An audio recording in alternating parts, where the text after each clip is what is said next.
Leave it to this Orioles team.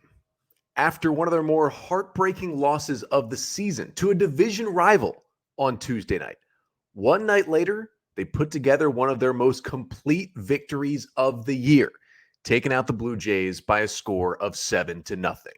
And I'll break it all down coming up on this episode of the Locked On Orioles podcast. You are Locked On Orioles, your daily Baltimore Orioles podcast. Part of the Locked On Podcast Network, your team every day.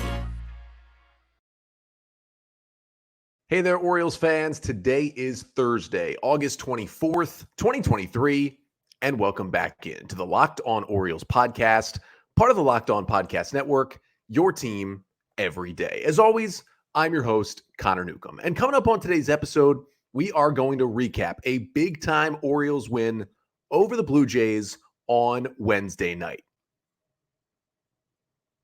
I'm going to get you the 5 things you need to know from the Orioles' 7-0 victory over the Jays, including a great Dean Kremer start and Anthony Santander returning to the lineup with not just one, but 2 big blasts for the Orioles.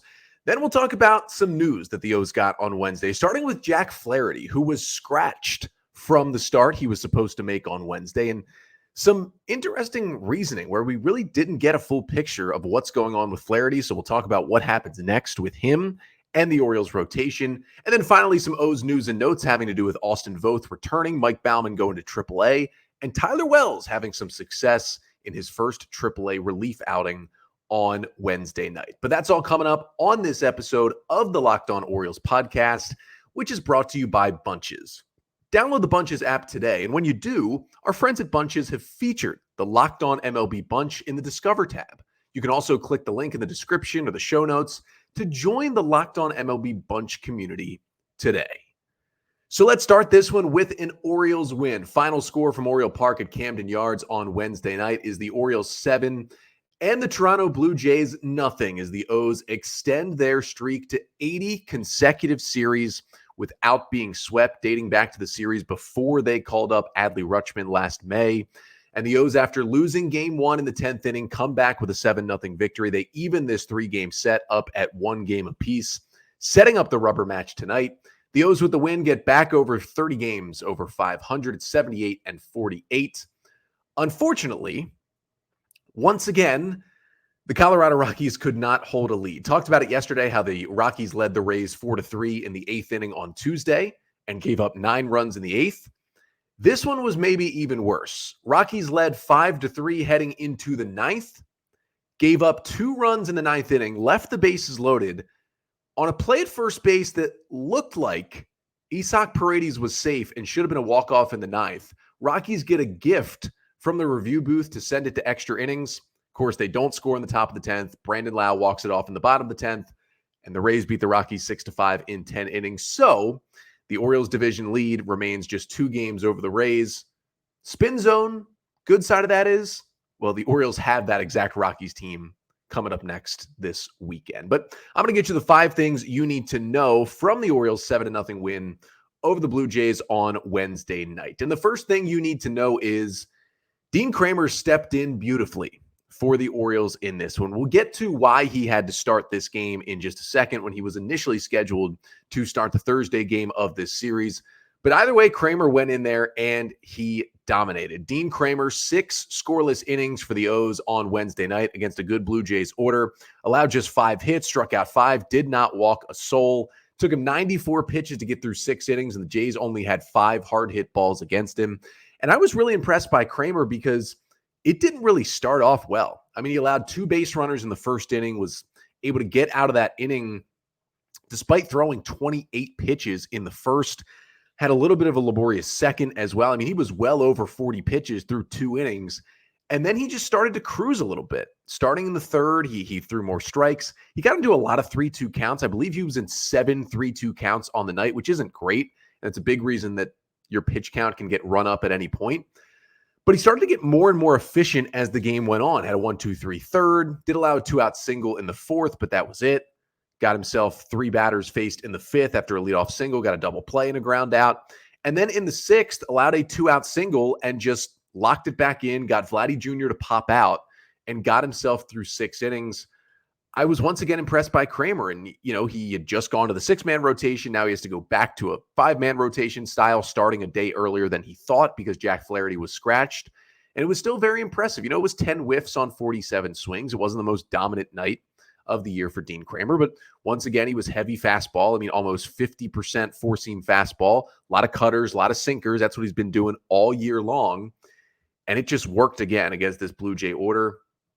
Kramer, he just continues to kind of confound me because the peripherals aren't good, but we're in late August here at this point for Dean Kremer, and he's still pitching well.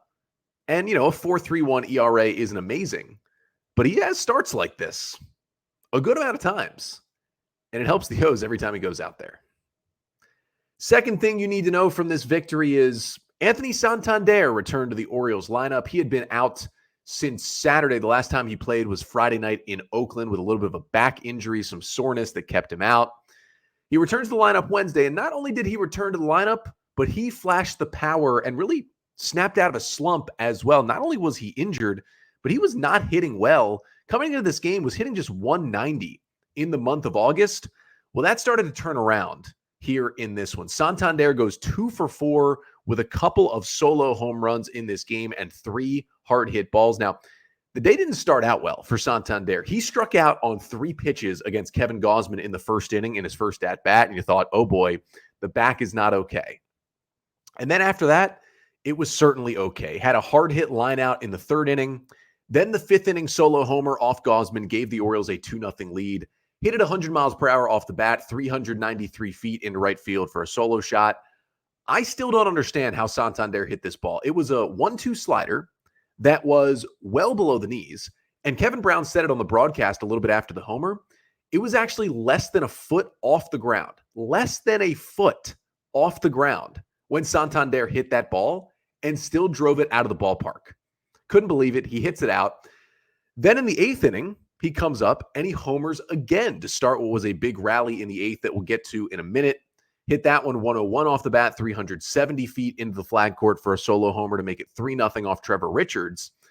And while that one was around the knees, the pitch was outside. Like, it was probably a ball on a 93 mile per hour fastball, and he somehow just kind of contorted his back and just hooked it down the line for a homer. He's got an interesting swing, but it works at times, and Santander going deep twice to retake the Orioles' homer lead the day he returns to the lineup. Third thing you need to know from the Orioles' 7-0 win over the Blue Jays on Wednesday night is that, it's not an Orioles Blue Jays game unless Ryan Mountcastle does something good for the Orioles at the plate. Mountie getting the start at DH in the 4-hole today and only had the 1 hit, but it was a big one. RBI single in the 3rd inning off of Gausman that got the Orioles on the board, putting them up 1-0 in this one. Also drew a walk later in the game and has now extended his on-base streak to 28 games, which is the longest active streak in the major leagues right now. He just continues to swing a red-hot bat since coming back from the vertigo issue. And of course, he's still hitting about 400 in his career against the Blue Jays. He kept that up on Wednesday night. Fourth thing you need to know from this one is the Jacob Webb, Yenier Cano, 7th and 8th inning bullpen combination is all of a sudden just lights out for the Orioles. And although he didn't pitch Wednesday, if you add Felix to that, and then throw in Cionel Perez, who didn't throw in this game but has been pitching extremely well, the Orioles have 4 guys right now where if you get them the lead after 5, you could maybe get through the game right now. Let's start with Jacob Webb. Wow. What a waiver claim by Mike Elias. Really, Eve Rosenbaum is the one who kind of spearheads the waiver claim stuff that she's talked about. What a job. 1-2-3 inning with a strikeout for Jacob Webb in the 7th, relieving Dean Kremer. Webb casually since coming over on waivers from the Angels, 8 2/3 scoreless innings, 2 hits, 12 Ks, 2 walks. The dude's ridiculous. Then they go to Yenier Cano, and Cano tosses a 1-2-3 8th inning to hold. And remember, this is only a 2-run game at these points. He holds a 2-0 Orioles lead. Yenier Cano, after going through some real struggles right out of the All-Star game throughout July, he has figured it out again in August. Cano in August, 9 2/3 innings pitched, no earned runs allowed. 6 hits, 11 strikeouts, just 1 walk. Those 2 guys are pitching well. They both looked good in the 7th and 8th innings on Wednesday night. Heck, they both looked good Tuesday night.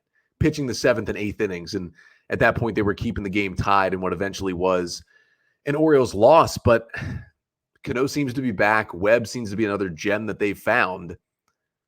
Line go up right now on the graph for the Orioles bullpen at the moment. And the fifth and final thing you need to know from the Orioles 7-0 victory over the Blue Jays on Wednesday is that a huge 8th inning rally really put this game away for the O's, and it all came off Trevor Richards for Toronto, who came in there, and John Schneider, the Blue Jays manager, just kind of left him out there to take it all in the bottom of the 8th inning. Started with the Santander homer that I mentioned to give the Orioles a 3-0 lead, and that was huge. That was a nice little cushion for Felix. But then you're looking at, okay, can we get it to 4? Maybe sit Felix down, use another reliever in the 9th inning to keep him fresher. And they just continued to hit the ball. Ryan Mountcastle walks. Ryan O'Hearn punches a single the other way. Then after an Austin Hayes strikeout, there was kind of a weird, wild pitch. Then a throw down to second, went into the outfield. A 4th run scored. Mullins delivers a sac fly, and you're thinking, all right, it's 5-0. You empty the bases with 2 outs. That's a great 3-run 8th inning. But they weren't done. Jordan Westberg beat out an infield single, then Ramon Arias singled, then a wild pitch, then a 2-run single from Adley Rutschman that he hit 108 off the bat. And all of a sudden, it's 7-0, from 2-0 to 7-0 in the 8th inning. It was huge for 2 reasons. One, getting some breathing room, getting a big inning for this O's offense that's, besides that Oakland series, really hasn't had a lot of big innings lately. That was huge. And then also, you get to sit down Felix. And, he gets another day off. You bring out Shintaro Fujinami in kind of a low-leverage spot after his struggles. And what does Fujinami do? Not only does he allow Felix Bautista to get the day off, not only does he get the 3 outs he needed, didn't need to be perfect, just needed 3 outs, and that's what he got. Fujinami strikes out the side and hopefully got his confidence back with that outing as well. 5 whiffs on 7 swings. Stuff looked good. He was in the strike zone. It was the top of the Blue Jay order, basically the middle of it, that he struck out as well. All good things. As I mentioned at the top, one of the most complete wins of the season for the O's as they win at 7-0 to even up the series. But I would say really the most surprising part of the Orioles winning this game is the fact that, they had to scratch their starting pitcher earlier on Wednesday morning. And they still got, pitching a day earlier than he thought, 6 scoreless innings from Dean Kremer. But the reason Kramer did have to pitch is because Jack Flaherty was scratched for kind of some interesting, vague reasons. So we'll get into what his reasoning was for being scratched and where this leaves Flaherty and the Orioles rotation moving forward. That is coming up next. But first, this episode of the Locked On Orioles podcast is brought to you by Bunches. Okay, Locked On Orioles fans, I have to tell you about a new app called Bunches. Bunches is a new app built just for sports fans where you can chat sports in real time. Just click the link right down here in the show notes to join the app, or go to the Apple App Store and download Bunches right now. I'm telling you, you're going to love the conversations with other Locked On sports fans. And Bunches, it is the free app where sports fans can chat. Locked On MLB group chat is on Bunches. You can go there now and connect with other baseball fans, chat with your favorite team, and keep up on the MLB news. And listen, you're chatting with other fans of Locked On Orioles and other fans of the other Locked On MLB podcasts. It is a great space to go and just talk baseball. So download the Bunches app today. And when you do, our friends at Bunches have featured the Locked On MLB Bunch in the Discover tab. You can also click the link in the description to join the Locked On MLB Bunch community today. So the Orioles take down the Blue Jays 7-0 on Wednesday night in Game 2 of a 3-game set. They have evened up the series, and we'll go for the series win later today. But one of the things that could have held them back in Wednesday's game, ended up not really mattering, was the fact that Jack Flaherty was supposed to start Wednesday's game, and then on Wednesday morning, we learned he was scratched from the start. They moved up Dean Kremer one day, and Kramer provides 6 scoreless innings. Now, it was a little easier for Kramer because the 6-man rotation means Kramer was pitching still on regular rest, even though he got moved up a day. But the Flaherty stuff was interesting. The Orioles acquired Jack Flaherty on deadline day. He was the one starting pitcher they went and got from the St. Louis Cardinals, and it's been truly a mixed bag for Flaherty in his 3 starts with the Orioles. The first one against the Blue Jays, really good. 6 innings, 1 run, 8 Ks. Second one against Houston was okay. 5 innings, 3 runs, but also struck out 8. Started off poorly, but kind of finished strong. And then the third one, his last one, was a disaster in San Diego. 3 innings of 7-run ball for Jack Flaherty. And basically what he told the media on Wednesday was he didn't, quote, bounce back from his last start, that start in San Diego, like he usually would or like he would like. And then Brandon Hyde called it general soreness, said it was, soreness that you generally have in between starts, but it didn't go away like it usually does the day before a start. So that's why they ended up scratching him. And the Orioles said they are unsure when Jack Flaherty will start again. So they didn't really talk about, what the injury was. They also didn't really talk about if he could go on the IL. Is it serious? How long they'll push him back? At this point, 10 p.m. here Wednesday night, they haven't even named a starter for Thursday's game. Now, they do have an easy out. Most likely, they will just move up Kyle Gibson and kind of start the train of moving guys up. And that's a nice part of the Orioles rolling with a 6-man rotation right now. If you have something happen like this where a guy's to get scratched, you have to skip a start, you can still pitch guys on regular rest or even extra rest while you move them up. Like Kyle Gibson was slated to start Friday night against the Rockies, but if you move him up to the Thursday game against Toronto, not only is he on regular rest, he's still on extra rest because the Orioles have had a couple off days recently. He's still on 5 days rest, even if he does start today against the Blue Jays. So that's not an initial concern. Now, I know the O's would want to go with the 6-man rotation still. And if Flaherty does have to go on the injured list and miss some time, I would think they would probably go back to the 5-man rotation for a bit. That would be my guess, just because at least at this very moment, there's not anyone kind of jumping out to join the rotation. I mean, Wells is back to a reliever. John Means still has to make at least 1 and probably 2 more rehab starts in AAA before he is ready. So right now, I mean, you're kind of looking at potentially going back to a 5-man rotation, but it's vague and you don't really know what to think here because, and all respect to Jack Flaherty, obviously, like he does not have to tell us exactly what's going on. All they got to tell us is he's scratched, he's not feeling great, he didn't bounce back, it's soreness, whatever it is.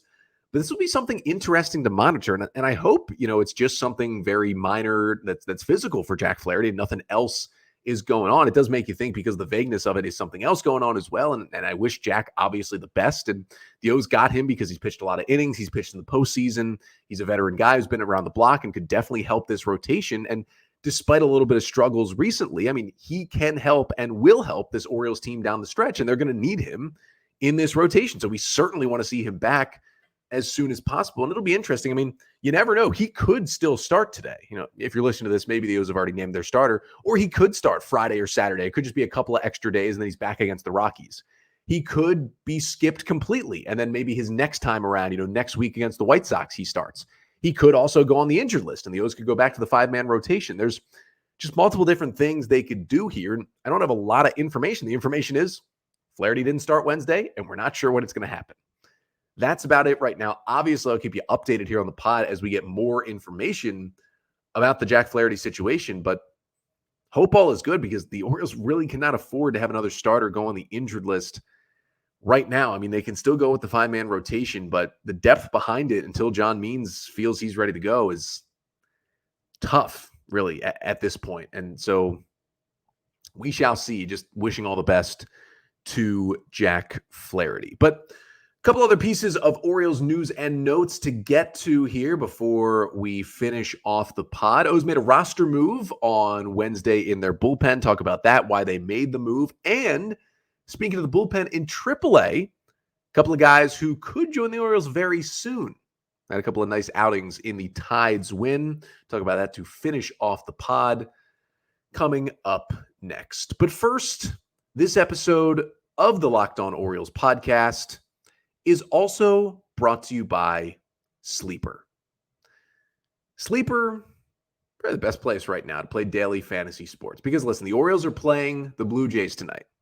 Do you think Ryan Mountcastle can hit a homer? Because I sure do, because he pretty much does it, it feels like, every time he plays the Jays. Well, on Sleeper, you can swing for the fences with up to 100-time payouts. All you have to do is choose 2 or more players that you like, select more or less on their stat categories like homers, Ks, hits, and more.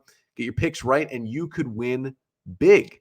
And there's dynamic payouts on Sleeper. In short, each player projection now has a multiplier attached to it, as opposed to preset multipliers based on the number of legs in a contest. And with these dynamic payouts also comes more stat categories to place contests on. So really you get higher payouts than other apps with less picks. So use the promo code LOCKEDON and you'll get up to a $100 match on your first deposit. Terms and conditions apply. See Sleeper's terms of use for details. Currently operational in over 30 states. Check out Sleeper today. So the Orioles took down the Blue Jays 7-0 on Tuesday night to even up this series at 1 game apiece. And now the rubber match comes up today, trying to win a series against the Jays. Final game between the Orioles and Blue Jays, at least in the regular season, is coming up tonight. The Orioles kind of dominated this series, right? They are now 9-3 against Toronto this year. And game 3 tonight is at 7:05 p.m. Eastern time. Jose Barrios will be the starter for the Toronto Blue Jays in tonight's game 3. Has had such a bounce-back season. The 29-year-old righty, a 3.39 ERA in 25 starts this year for the Jays. He was good his last time out in Cincinnati, 5 2/3 scoreless, just 1 hit, 8 Ks, but he did walk 4 in that one. So we'll see how he looks tonight against the Orioles. Of course, the O's have seen Barrios multiple times over the years, although they've only seen him once this year. It was at Camden Yards back on June 14th, and Barrios was dominant. 7 2/3 scoreless innings with 5 strikeouts, just 3 hits allowed. O's hoping to not allow that to happen once again tonight. And then, as I mentioned, as I record right now, the Orioles have not named their Thursday starter because it was initially going to be Dean Kremer, but he had to be moved up to Wednesday to replace Jack Flaherty, who was scratched from Wednesday's start. And as I'm recording this right now, I am looking at updates from Rockabaco, and just coming across the screen, it will be Kyle Gibson. So Kyle Gibson is going to get the ball in this one for the Orioles. That was kind of the easy move. Again, you move him up 1 day. He's still pitching on 5 days rest. That was the easy solution. Gibson is coming off back-to-back kind of rough starts, so hopefully he can smooth things out against the Blue Jays coming up tonight. And you can listen to every single pitch of the Orioles' hometown radio broadcast of tonight's Game 3 between the O's and the Jays on the SXM app through SiriusXM. Just download the app and search Orioles.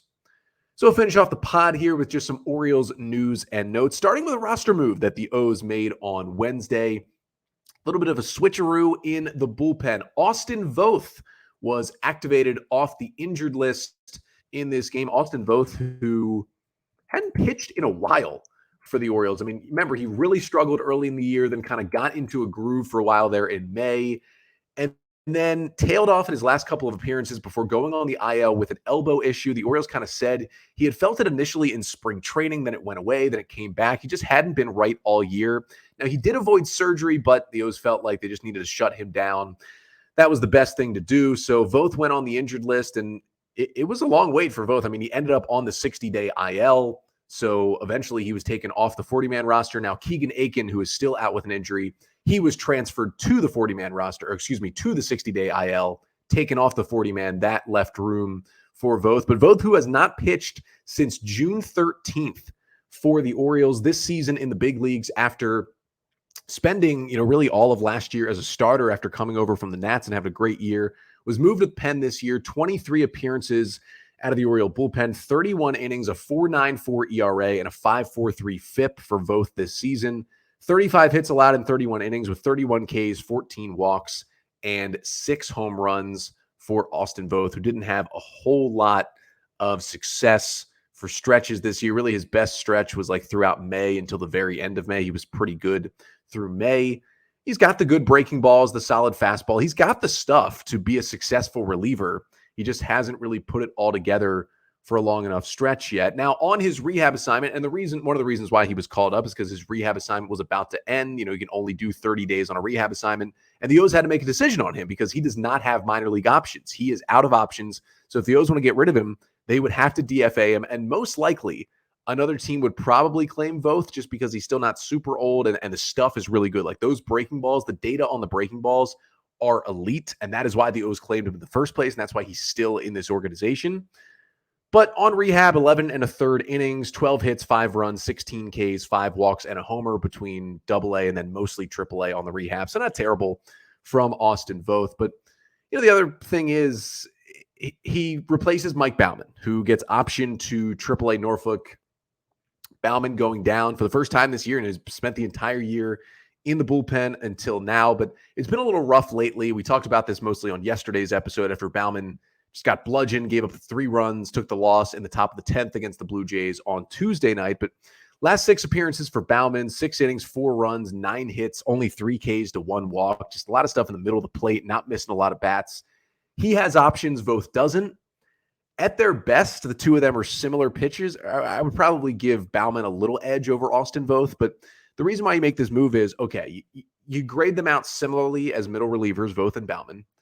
Voth needs to be activated, and you don't want to DFA him quite yet because he's out of options. Baumann has options, so you can just send him down to AAA. And with Baumann's struggles lately, he could definitely use a 2-week reset in AAA. I certainly expect Mike Baumann to be back at some point in September, but I think he could definitely use that reset. So that's why they went with Austin Voth, and I saw a lot of people freaking out. Why are we going to Austin Voth? Austin Voth's been so bad, blah, blah, blah.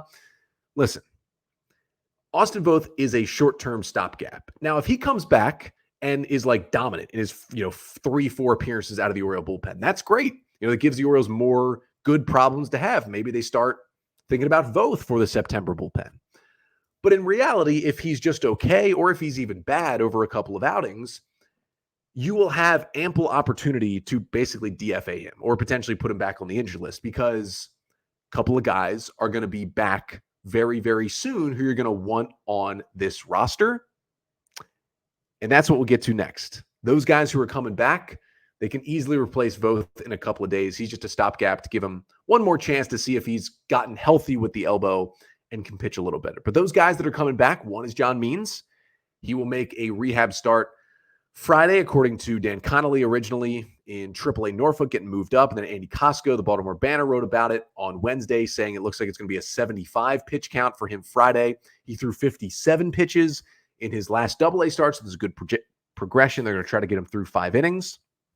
Another guy who will be back soon, potentially to join the bullpen, is Tyler Wells. Wells, who was promoted from AA to AAA earlier this week, and they are now going to use him out of the bullpen strictly as a reliever in AAA, which basically means if/when Wells gets back to the majors this year, it's not going to be as a starter. He will be in the bullpen for the rest of the year for the Orioles when he gets back up. That's what I thought they should have done. I talked about it multiple times on the pod when they initially demoted him to AA after he was just looking tired and struggling coming out of the All-Star break. That, to me, is the right move for Tyler Wells. He pitched a scoreless 8th inning in Norfolk's 3-1 win on Wednesday night, his first relief outing back in Norfolk.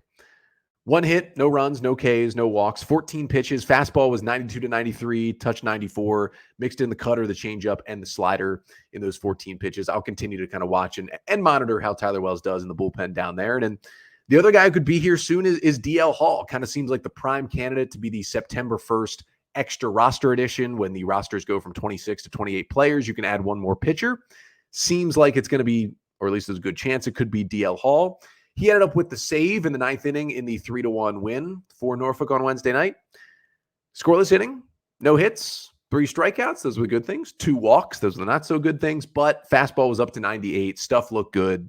Got a little erratic at times, but overall positive appearance for DL Hall, who continues to really put together some positive stuff in the AAA Norfolk bullpen. So there's 3 guys who all could help your pen. Potentially one of them Means, who could even help your rotation at some point in September.